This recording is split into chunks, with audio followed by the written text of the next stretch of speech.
कभी कभी शहर की चमक दमक के पीछे ऐसी कहानियां छुपी होती हैं जिन्हें हम रोज देखते तो हैं लेकिन समझ नहीं पाते। यह कहानी भी ऐसी ही दो बच्चों की है, दो अलग अलग जगहों के बच्चे, लेकिन उनकी तकलीफ एक जैसी है। उनका बचपन उनसे छिन चुका है। यही है लॉस्ट स्प्रिंग की कहानी। एक ऐसी स्प्रिंग यानी बचपन की खुशियों का मौसम जो गरीबी और मजबूरियों में खो गया। कहानी की शुरुआत होती है सीमापुरी से। यह दिल्ली के किनारे बसी एक गरीब बस्ती है। यहाँ रहते हैं वे लोग जो सालों पहले बांग्लादेश से आए थे। वे अपने देश में आई स्टॉर्म्स और फ्लड से बचकर यहाँ आए थे इस उम्मीद में कि उन्हें एक बेहतर जीवन मिलेगा। लेकिन हकीकत यह थी कि यहाँ उनका जीवन भी संघर्षों से भरा हुआ था। वे छोटे छोटे झोपड़ों में रहते थे जहाँ ना प्रॉपर सैनिटेशन था और ना ही कोई बेसिक फैसिलिटीज। इसी बस्ती में रहता है एक लड़का साहेब। उसका पूरा नाम है साहेब ई आलम, जिसका मतलब होता है लॉर्ड ऑफ द यूनिवर्स। लेकिन आयरनी यह है कि साहेब के पास अपनी जिंदगी पर भी कोई कंट्रोल नहीं है। नरेटर यानी राइटर रोज उसे गार्बेज डंप्स में प्लास्टिक और स्क्रैप ढूंढते हुए देखती है। साहेब उन हजारों बच्चों में से एक है जिनका बचपन स्कूल में नहीं बल्कि कचरे के ढेरों में बीतता है। जब नरेटर उससे पूछती है कि वह स्कूल क्यों नहीं जाता तो वह बहुत ही सिंपल जवाब देता है, there is no school in my neighbourhood. Narrator casually कहती है कि अगर स्कूल होता तो क्या तुम जाते? साहेब तुरंत कहता है यस। ये छोटा सा जवाब बहुत कुछ कह जाता है। ये दिखाता है कि इन बच्चों के अंदर भी ड्रीम्स होते हैं लेकिन उनके पास अपॉर्चुनिटीज नहीं होती। एक दिन नरेटर साहेब को टेनिस कोर्ट के बाहर खड़ा देखती है। वह रिच बॉयज को खेलते हुए देख रहा होता है। नरेटर उससे पूछती है कि क्या उसे भी टेनिस खेलना अच्छा लगता है। साहेब बस मुस्कुरा देता है। यह मुस्कान उसकी छिपी हुई इच्छाओं को दिखाती है। वह भी खेलना चाहता है, वह भी एंजॉय करना चाहता है, लेकिन उसके जीवन में यह सब लग्जरी है। कुछ समय बाद नरेटर साहेब को एक टी स्टॉल में काम करते हुए देखती है। उसके हाथ में स्टील का कैन है और वह कस्टमर्स को चाय सर्व कर रहा है। अब वह गार्बेज पिक करने वाला फ्री बॉय नहीं रहा, अब वह एक चाइल्ड लेबरर बन चुका है।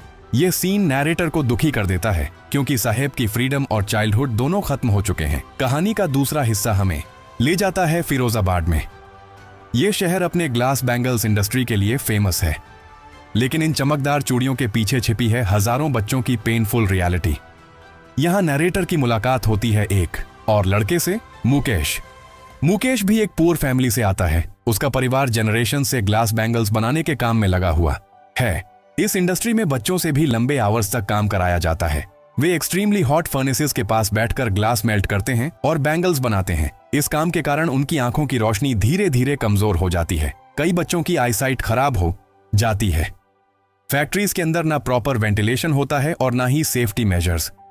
फिर भी फैमिलीज मजबूरी में यही काम करती रहती हैं क्योंकि उनके पास कोई दूसरा ऑप्शन नहीं है। लेकिन मुकेश बाकी बच्चों से थोड़ा अलग है। उसके अंदर एक सपना है। वह ग्लास बैंगल्स इंडस्ट्री में काम नहीं करना चाहता, वह मैकेनिक बनना चाहता है और कार्स रिपेयर करना चाहता है। नरेटर जब उससे पूछती है कि क्या वह यह काम अकेले करेगा तो वह कॉन्फिडेंटली कहता है यस आई विल लर्न। यह कॉन्फिडेंस उसकी डिटर्मिनेशन को दिखाता है। मुकेश का सपना इस कहानी में होप का सिंबल है। वह दिखाता है कि पॉवर्टी और सोशल रेस्ट्रिक्शंस के बावजूद कुछ लोग अपने फ्यूचर को बदलने की हिम्मत रखते हैं। लेकिन राइटर यह भी बताती है कि सोसाइटी की कई फोर्सेस, पॉवर्टी, ट्रेडिशंस, मिडिलमैन और पॉलिटिकल सिस्टम इन बच्चों को उसी साइकिल में फंसाए रखती हैं। इन बच्चों के पेरेंट्स भी जानते हैं कि यह काम डेंजरस है, लेकिन वे हेल्पलेस हैं। पॉवर्टी उन्हें मजबूर कर देती है कि वे अपने बच्चों को भी उसी वर्क साइकिल में भेज दें। इस तरह चाइल्ड लेबर एक विशियस साइकिल बन जाता है जहां एक जनरेशन की गरीबी अगली जनरेशन के चाइल्डहुड को भी छीन लेती है। लॉस्ट स्प्रिंग केवल दो बच्चों की कहानी नहीं है, यह उन लाखों बच्चों की रियलिटी को सामने लाती है जिनका बचपन गरीबी और एक्सप्लॉयटेशन के कारण खो जाता है। साहेब और मुकेश जैसे बच्चे ड्रीम्स तो देखते हैं, लेकिन सोसाइटी की हार्श कंडीशंस उन्हें उन ड्रीम्स से दूर कर देती हैं।